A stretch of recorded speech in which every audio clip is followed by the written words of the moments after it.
Mark, that's a really orange shirt. And I'll say, That's what they'll say. Actually, they're watching us right now. That's what they'll say. All those people. Dr. Mark Vaughn and Dr. Gwen Vaughn, welcoming you to the YouTube channel called Auburn Medical Group, where we talk about medical subjects, hopefully in an entertaining way, not too serious. Have you ever had any of those comments that are just too serious? They come in on the chat. Yeah, they do. Sometimes. Which we welcome you to participate in our chat. People who are watching live here a little bit after 4:30 on a Monday afternoon, they can actually listen to us and chat with us as we're doing the show. So if you want to be a part of that and you don't know how to be aware or get notifications, when you subscribe to the Auburn Medical Group YouTube channel in YouTube by hitting subscribe, also hit that little bell icon and that'll allow you to get notifications when we go live or put out a new video. Sounds good. Dr. Gwen, thanks for joining us. Oh, yeah. And Francis, thanks for being here. Francis was playing hooky last week. Looking over our shoulder. Yeah. Sorry about that. We're trying to... We need a more Liven up colorful the set. background. So if you have any suggestions, send them in, comments. We'll look at them. We won't do them, but we'll look at them. We'll look at your comments. You wrote a blog. I do that from time to time. Blog, the Dr. About once a Green week. Knight blog. Yeah. So we encourage you to subscribe to that. There's a link in the description specifically to the one that's about the endless inboxes, I call it. Right. You had a longer title than that. What was your title? What was my title? The inbox that never ends, or The Never-Ending Inbox. Never ending inbox. Do you know that one? No. It would be a spoiler if I told people where it is Should I? this week or last week. So I'm not going to say anything. This week or last week? But those of you who watched it know what I'm You've talking about, and I know you're out there. Piqued my interest. Yep. You know. Spoiler alert. Yep. Okay. Don't know. So the subject Don't watch of... TV. Oh, should we put up the phone number? Wouldn't that be great? Yeah, So call in.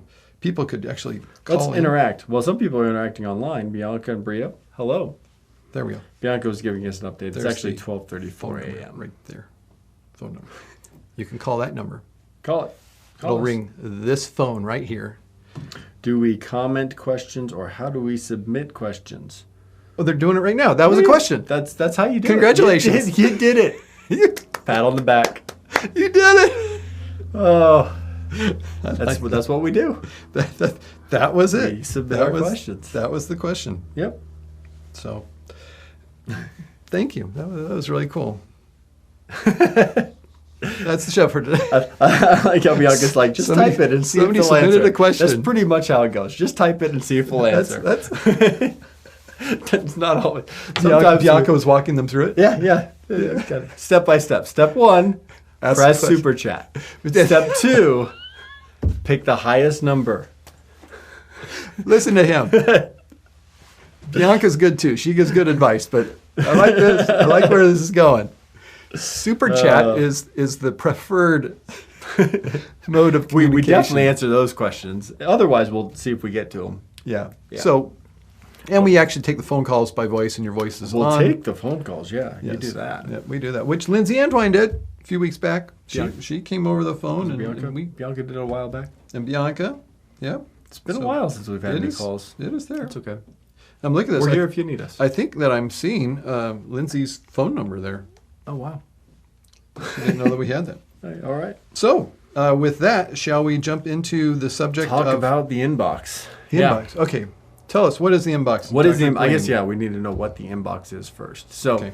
when you go to the doctor's office, you see the doctor. We interact. We hopefully have a good interaction, and we send you off, and we have to document that encounter. And we do that inside our electronic medical record (EMR), and that's kind of the fun side of medicine, the more engaged side of medicine.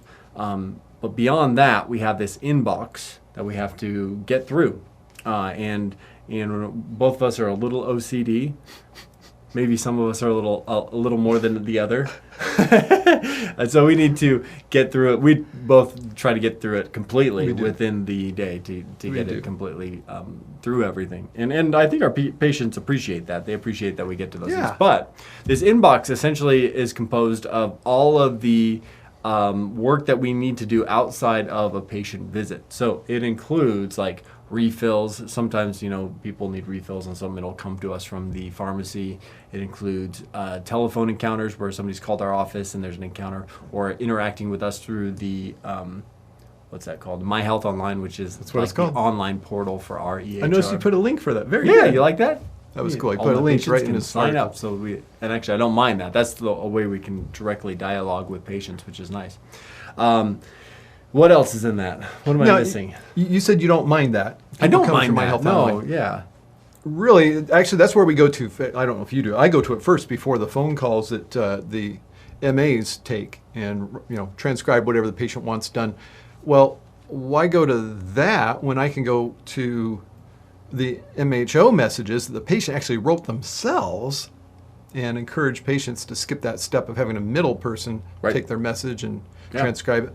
I'll just go straight to it and answer directly to them through the MHO messages. And sometimes people have been quite appreciative of how quickly they get a response. Because if they write something that happens to be right when I come out of a patient room and I'm done with the documentation there, and I go, oh, what do I need to get to? Oh, there's an MHO message from the patient. Oh, let's take care of that.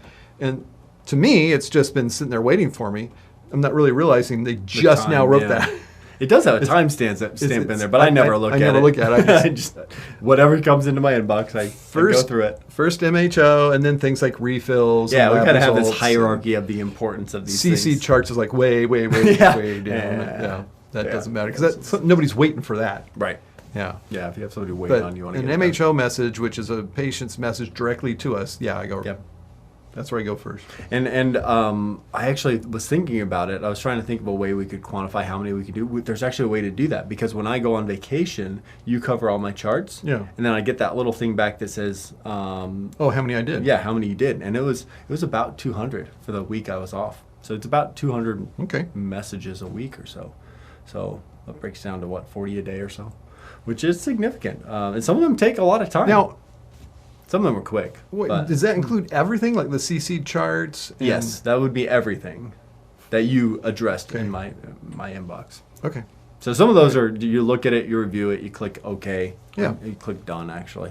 And it takes 30 seconds, if that. Other ones take, 5 minutes, sometimes 10 minutes. If it's really involved, it can take a long time. Oh, yeah. Some of them can. Yeah, if you have to look stuff up and call somebody and call a specialist and call the patient. And, some of them can really take a long time. Yeah. So that's kind of the darker side of our job. It's not a part that we enjoy. Yeah, we didn't mention it. Actually, we spend more time with the computer than we do with patients. Face-to-face with patients, yeah. That's a change that's occurred in medicine probably during my career. It was probably already in place before you. Well, I was on paper charts when I was in residency, so even in my career. So. Yeah, both of us. Yeah, predate the computer. It's pretty recent. And we don't like that. We went into medicine to interact with patients, to help them, to not to click boxes. But it's helping them to help them over the computer too. Sometimes. Not always. Some of the stuff we do is. Yeah. I kind of question the validity or the helpfulness of it. Like what? Let's see. What can I come up with? You're thinking of something, and I don't know what it is. Some of those things that come to me that probably could have been done by like a nurse or something, or an MA. There are things that can, and we do need to streamline our system. Working to the top of my my credentials. Yeah, and that's a business principle that when you have an employee that's expensive, you have them do what they can only do and get the most out of them doing that job. Yeah, to the top of their And then you have somebody that's in between them and the bottom that can do middle stuff. And you don't want them, cleaning the floors. You want those people doing higher level stuff, or I shouldn't say higher level. I'm trying to say it without being too hierarchical, but things that require a higher level of training. To the top of what they're able to do. Their qualifications. Yeah. And then have somebody else doing the things that don't require as much training. An RN can do more than an MA. They're able to. An MA can actually do more clinical stuff, whereas like the front desk can't. The front desk does more clerical stuff. Yeah. You're right. We do need to. So it's kind of pushing things where they're supposed to. Get into Epic and have SEC help us to say, okay, the MAs needed to go through the box and do this with these messages. take care of them, and Right. then pass these on to us. Yeah, and we actually have a nurse. Our head nurse, Polly, is wonderful at kind of But dividing that up. But that it shouldn't be her, though. You're right. That's not. It's tough because some of those decisions need to be made by somebody who has some clinical experience. Yeah. They need to know if it needs to go to the doctor. Like if there's something she knows, this is a doctor issue versus an MA issue. Right. So we'll always have them err on the side of. yeah, pushing it up. Yeah. Pushing up. What kind of comments are? Anyways, I wanted to do a quick shout out. Brio, she fell and fractured her tib and fib. She's the one who's had the 6 previous knee replacements. I'm so sorry to hear that. So I What? just wanted to throw out our love. I've to never you. seen a person with 6 knees. Yeah, all 6 of them replaced, and now one of them has a tib fib fracture. So sorry to hear that, Brio. I wanted to show. Is she an insect? Throw out some love there. I'm trying to be serious here, and you're. But anyway, Hey, she watches us. She knows. Our thoughts. She She likes. do go out. She likes the show. My thoughts go out to you, and he's just going to make fun of you. No, Anyway. I'm really sorry that happened. The 6-legged woman who watches the show. Yeah, it's Yeah. Brio. She's one 6. Man, I am Yeah. sorry. That's yikes. Somebody asked, "How do you guys find time for all that?" Yeah. How Great do question. we? Great question. We have the nurse practitioners and physician assistants helping us see patients so that we're able to still, as an office, see a certain number of patients in. And even Right. then, we're not always able to get everybody in who needs to be in. Sometimes Right. we'll send people to urgent care if there's just no appointment slots. Needs to be seen quickly, and we don't have an opening. That's the question. How do doctors do all that? And so you'll see outside of our office, shorter and shorter and shorter appointment times, or less time set to patients to be able to get all that stuff. Thankfully, in our office, we still have appointment times. We still spend time touching with patients, listening to patients, which we're able to because we do some things that help us to still be able to bring in the same revenue to the office, like chronic care management, remote patient monitoring, annual wellness visits, things that Medicare has come up with to get more money into primary care without necessarily having to see more patients in the office. That's been a good thing. Yep. And you see that also in managed care, Medicare Advantage, shared savings plans, accountable care organizations. These are all words that are associated with systems where the doctors don't necessarily get paid more for every patient they see, which is traditionally how we bill, Right. but instead get paid by getting good results with the patients or having savings on the inpatient costs for the patients because you're keeping them healthier and keeping them out of the hospital. Right. So it provides for more money to do preventive care in the outpatient side of medicine, which is what we do. Yep. So it's a good shift. Right. And it's a strategy that so far looks like it's working to me. It seems to be. To both cut costs, improve care, and patients I get. guess the only drawback there is, and maybe it's not so much a drawback, but we don't have as much face-to-face patient interaction. But maybe that's a good thing, keeping them out of the office. Well, you say that, but yet this annual wellness visit that didn't even exist before a few years That's ago is another visit dedicated to not talking about your chronic health problems, not talking about your acute thing came up, but just talking about how you are in your health overall, and where we are in the program as far as Right. and also working with the patients to say what are Planning. your values for your health care. Yep. What do we think is important as physicians, and how do we put those two together? Oftentimes they fit very nicely together, sometimes not perfectly. Yeah. Yeah, and I don't think it's a bad thing to take care of something over the phone or over My Health Online. Right. It's a simple little thing that you don't need to see them for. Sure. I know a lot of times things will come up and we'll go, you haven't been in for a year and you're asking for that? Right. Yeah. Well, for those things. Yeah, and if that's the case, instead of us being resentful and thinking that, and then going ahead and doing it, maybe what we should do is say, no, it's been a while, we should see you. Yeah. Yeah. Okay. What you got? A couple people asking about cysts and lipomas on their feet and other areas and what to do, where to go for them. Usually a primary care doctor can address Yeah, most see your of primary those care things, doctor or first. at least make a referral to the appropriate place if it's in an area that they don't feel And- comfortable. yeah, and if you're not removing or sure- doing something with. Use My Health Online to ask. Yeah. And they can say either, I'd have to see it, come on in, or they Yeah. might say, oh, I don't mess with those, I'll just refer you to dermatologists without seeing Some them. do, yeah. That's okay. Yeah. Sometimes they'll do that. And Bianca needs We'll do it on a occasion. surgical removal of her 17-year-old son. Needs a son. Then she just said she wants sonectomy. A sonectomy. Is that what it's called? 17-year-old, not quite to that let him go stage. Almost there. An umbilectomy. Oh yeah, cut the cord. Cut the cord. Let him go. Thankfully, I'm not in that position right now, but I know what you're talking about. Oh, here's an interesting question. So Isabel asks, do you guys have to document every single little thing a patient says that is abnormal, no matter how small?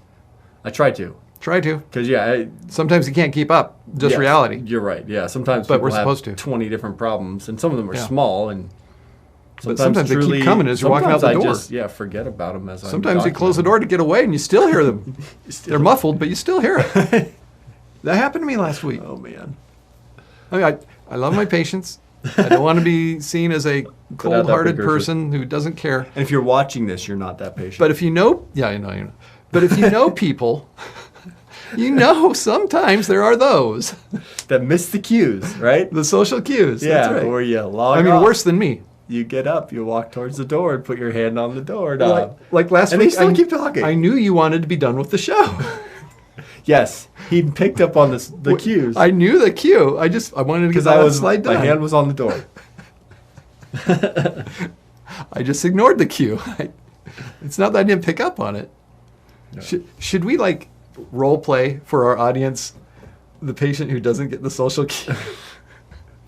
Okay, yeah, you just keep talking. There's not really much to. Yeah. No matter what. Imagine a person who, after you say, "Is there anything else?" There is always something else. And you talk about the additional thing that comes up, and then they start talking about their dog again, and you finish up typing what you're doing, and then you get up to leave, and what about my crushing substernal chest pain that comes on with exertion and radiates to my left arm and causes me to feel sweaty and like there's impending doom. Some things you need to do something about. But so, yeah, if you want to know how to really ruin a doctor's day, come up with that. After they ask, is there anything else? Yeah. You had that conversation about whatever anything else was. Then you're starting to talk about your dog and your sister's boyfriend's dog and how they're similar. Yeah. Well, the person who's asking this, Isabel, says, I just feel so bad because I have so many problems and I know my PCP has more patients and then has to document all this, and I feel horrible about it. Yeah, no. Well, at least you have some insight into that. That's the good thing, because some people have no insight, and they'll just say, "You're mine, doctor, and I am going to take up your whole day." And most people have are respectful, though. Have a level of having a cutoff of no, let's not talk to the doctor about that. Let's talk about the doctor about this. Right. Here's the problem. But they don't always know what's important. Yeah, sometimes important on the medical side. They don't know medicine, so sometimes they miss on that's not important and this is. Yeah. And the only way for them to get the doctor's opinion on it is to go ahead and ask. Throw it in there, yeah. But yeah, there are some people that have a lot of stuff going on, and we need to focus. Please. Well, so I actually wrote a blog post on that, Isabel. You can go check it out. It's called "How Not to Annoy Your Doctor." And what it talks about is actually making a list before you go into your doctor's office, and then sitting down with your doctor and having that list between you two, and then having this is good advice. Prioritizing what is important to you, and then also what's important to the doctor, and then compromising on what things you're going to be able to get through in that visit. Because truly, we're not Superman. We can't get through. Although you're wearing your shirt, we can't. He's a runner. We can't get through 20 things in our 15 to 30 minute visit. It's just not possible. So that's a good way to prioritize what you want to get accomplished, but also what the doctor wants to get accomplished. And it may take 2-3 visits to get through that whole visit, and that's okay. You may need to come back, but you'll get through those things. We just want to make sure that we get taken care of what really needs to be taken care of. You said 20 things. I'm pretty sure I saw an assessment list at a visit yesterday that was over 15. Have you ever seen 20? I don't think I've ever seen 20, but I've gotten up in the teens for sure. Do you know if there's a limit to Epic? How many it'll let you put I don't know. We should try that. I know we don't want to try that. We have a patient who would push the limits. If you've had more than 20 assessments on an appointment, let us know. But here's the thing. I don't think the patient that we had those 17 assessments on had any idea that it was that many, because there's stuff that we're coming up with, or well, here's an example. Somebody with diabetes and high blood pressure may not be thinking that there's also another diagnosis for their diabetic kidney disease because of their elevated microalbumin. Right. So that's another one. What else might they not know about or think about? I just had another. I'm trying to think of an example I just saw today where something looks different because of the patient's past medical history or some other problem they have. Sure, yeah. Like anticoagulation. That makes the atrial fibrillation, but you also document the anticoagulation because that's a whole issue in itself apart from the atrial fibrillation. Right. So that's kind of how we think. Yeah. And some of these people are saying they do that. They go in with a list. So yeah, kudos to you. List, we at the appreciate first of the that. visit. We do. And be okay with them not getting to everything at that visit if there is a list. Yeah. We'll take care of the important stuff. We promise. Yeah. If it's something that needs to get done that day, we will get. And make it clear what's important to you. Yep. Because like something that's painful or something that's maybe just cosmetic might be really important if you have, like an event coming up where you have a picture, a kid's wedding or something. Yeah. Then that's important to you, and we need to put that up there at the top of the list, along with your crushing substernal chest pain that radiates to the left arm. Right, because that's like I said, it's a compromise. We want to try to take care of what's important to you, but also with our medical knowledge, there are things that are concerning to us that we need to take care of as well. So. Bianca says her doctor will only allow one problem per visit. Some people do that. Some doctors do that. Sounds like Bianca sees an orthopedist a lot. Yeah. Specialists. One knee per visit. One knee. Not all 6. Oh, I'm so sorry, Bianca. Some do that, and that's their way of making sure they stay on time. We just allow more time. That's what we do. We still don't allow enough for some people, though. So, yeah. I mean, we some do people come in with a job, though. We have something on the appointment that we think it's for, and then they come in with their list, and turns into. And yet we still want to honor the appointment time for the patient after them. And I'll say it again, we have like six appointment slots in a 4-hour period. Yeah. I mean, you're not going to find that anywhere. And we still have people who take advantage.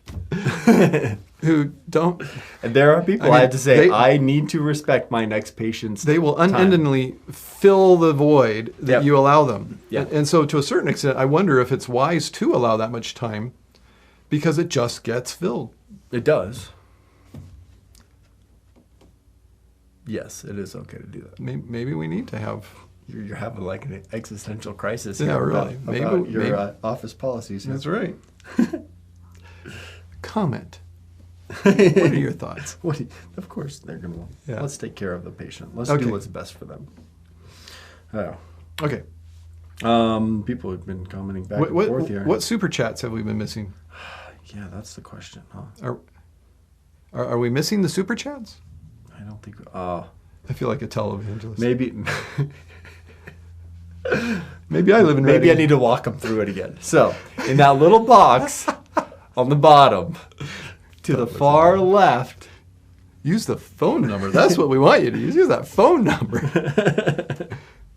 That doesn't cost as much as Super Chat. The phone number doesn't. That's true. Yeah. Yeah. All right. Just saying. Let's see. People have been chatting back and forth. Chatting back and forth.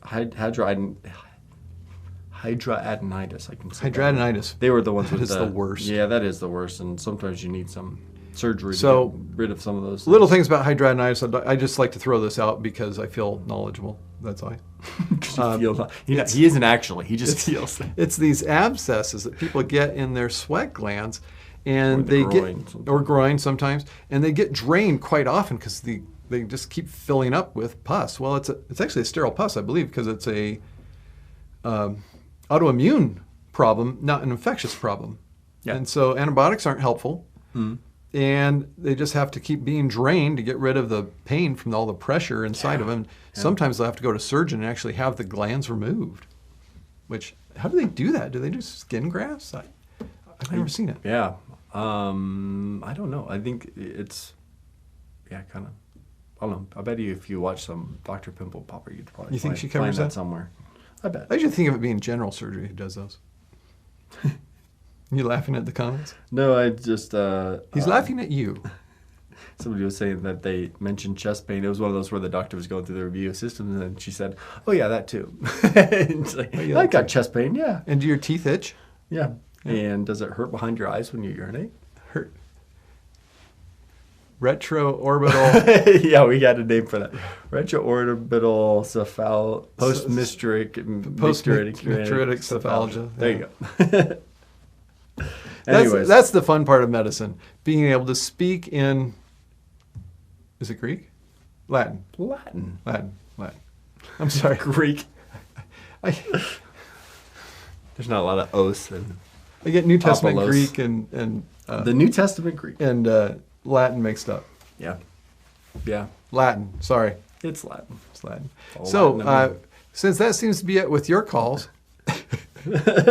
and super chats. We appreciate that. No, we do appreciate the do. chats and the comments also after the fact for the people who aren't able to catch us live, because I know a lot of people aren't able to just drop whatever, as you're operating on a patient and watch us as we do the live show. So I appreciate that.